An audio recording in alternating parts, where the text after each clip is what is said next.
आज मी चीज वडापाव बनवते आहे. तर बनवायलाही एकदम सोपा आणि खायला पण एकदम टेस्टी लागतो. चला तर मग आपण रेसिपीला सुरुवात करूया. इथे मी चीज वडापाव बनवण्यासाठी 3 बटाटे उकडून घेतले आहे. तर चला तर मग आपण ते कट करून घेऊया. कट केल्यामुळे काय होईल, आपल्याला मॅश करायला सोपे पडेल.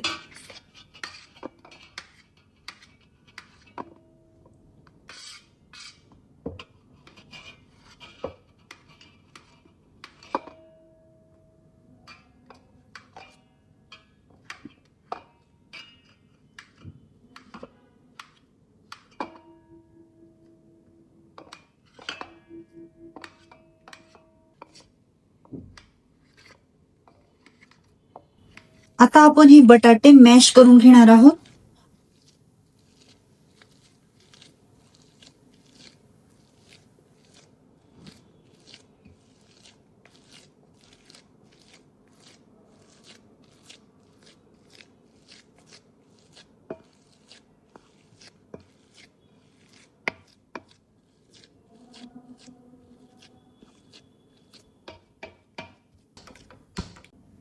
आता मी पॅन ठेवून घेतला आहे गॅसवर. थोडे तेल टाकून घेते. अर्धा चमचा मोहरी, अर्धा चमचा जिरे, तर 4 हिरव्या मिरच्या क्रश करून घेतल्या होत्या मी, त्या पण आपण टाकू.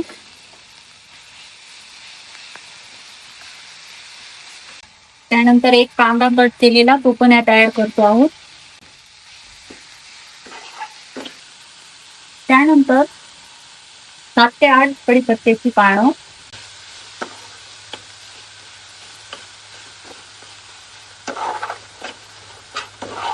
त्यानंतर पाव चमचा हळद आणि थोडी कोथिंबीर.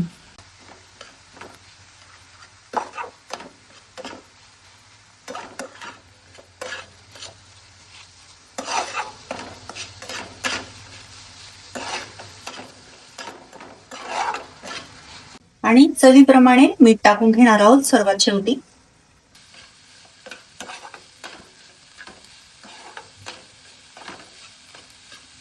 आपण जे बटाटे मॅश करून ठेवले होते त्याच्यावर आपण हा तडका ओतणार आहोत.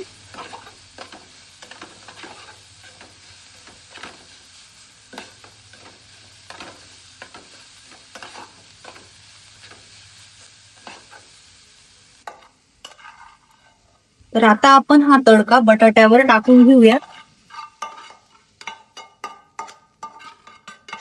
आता आपलं वडापावची चटणी तयार झालेली आहे.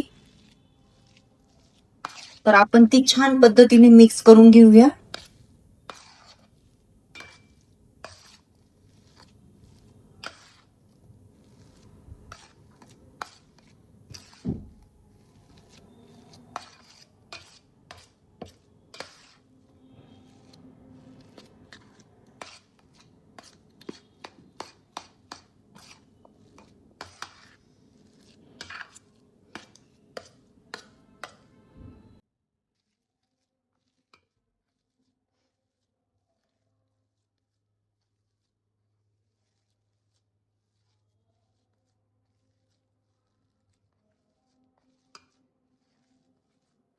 हाताने छान पद्धतीने ही चटणी रेडी करून घेतली आहे मी.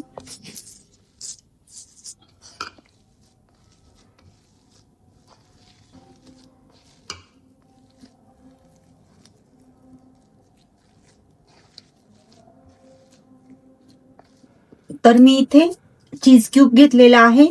तर आपल्याला आता याचा वडा बनवून घ्यायचा आहे आणि त्याच्या आतमध्ये आपल्याला चीज टाकून घ्यायचे.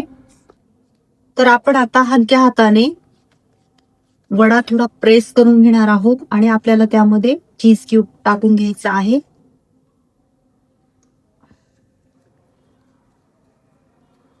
आपण हलक्या हाताने याची वाटी बनवून घेणार आहोत आणि नंतर आपण तिथे चीज क्यूब टाकणार आहोत आतमध्ये.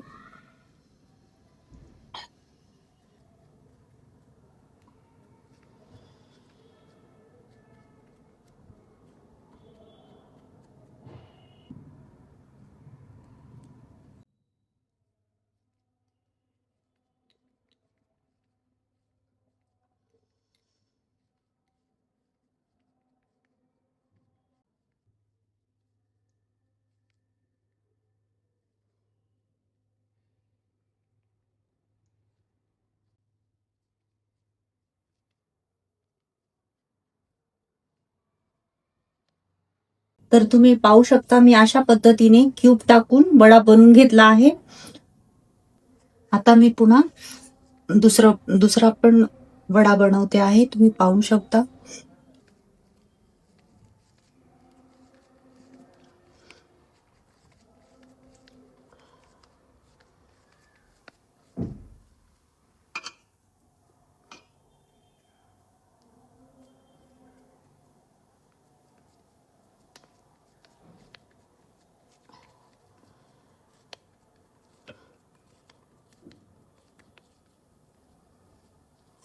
अशा पद्धतीने मी सर्व वडे बनवून घेणार आहे. मी 3 चीज वडापाव बनवून घेतले आहेत. इथे मी बॅटर बनवण्यासाठी 1 बाउल बेसन पीठ घेतले आहे. मध्ये चवीप्रमाणे मीठ टाकून घेते. पाव चमचा हळद टाकून घेते. हिंग थोडा क्रश करून ओवा टाकून घेते. आता हे आपण व्यवस्थित मिक्स करून घेऊया.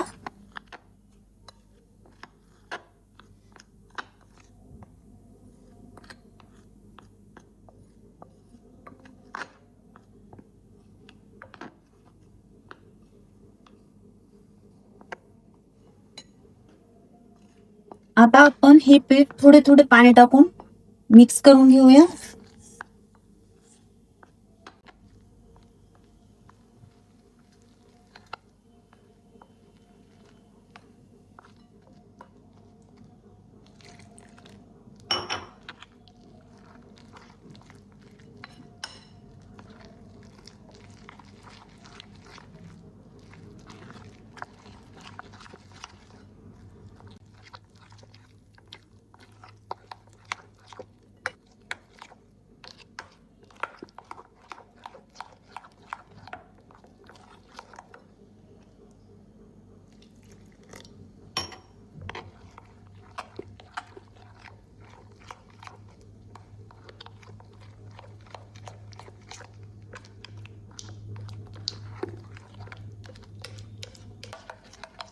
तर तुम्ही पाहू शकता मी व्यवस्थित 8 मिनिटापर्यंत हलवून हे पीठ भिजून घेतलं आहे. तर आपल्याला हे पीठ अशा पद्धतीने भिजून घ्यायचे. दिशेला फेटल्यामुळे त्याच्यात एक पण गाठ नाहीये. अशा पद्धतीने भिजवायचे पीठ आपल्याला. पण हे बॉल्स याच्यामध्ये डीप करून घेणार आहोत. चला तर मग आपण डीप करूया.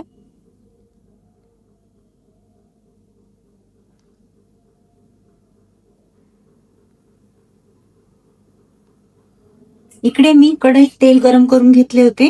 आता गॅसची फ्लेम मीडियम ठेवून आपण हा वडा सोडून घेऊया.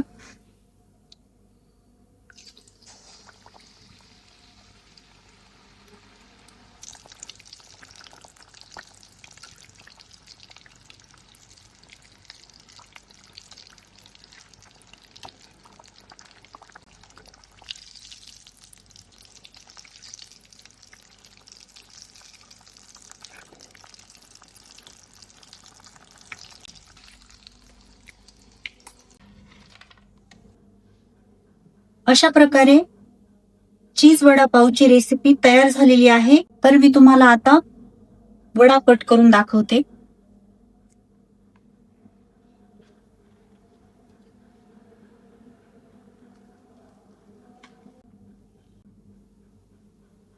तुम्हाला ही माझी रेसिपी कशी वाटली हे कमेंट करून नक्की सांगा. रेसिपी आवडली असेल तर लाईक करा, शेअर करा, कमेंट करा आणि सबस्क्राईब करायला विसरू नका.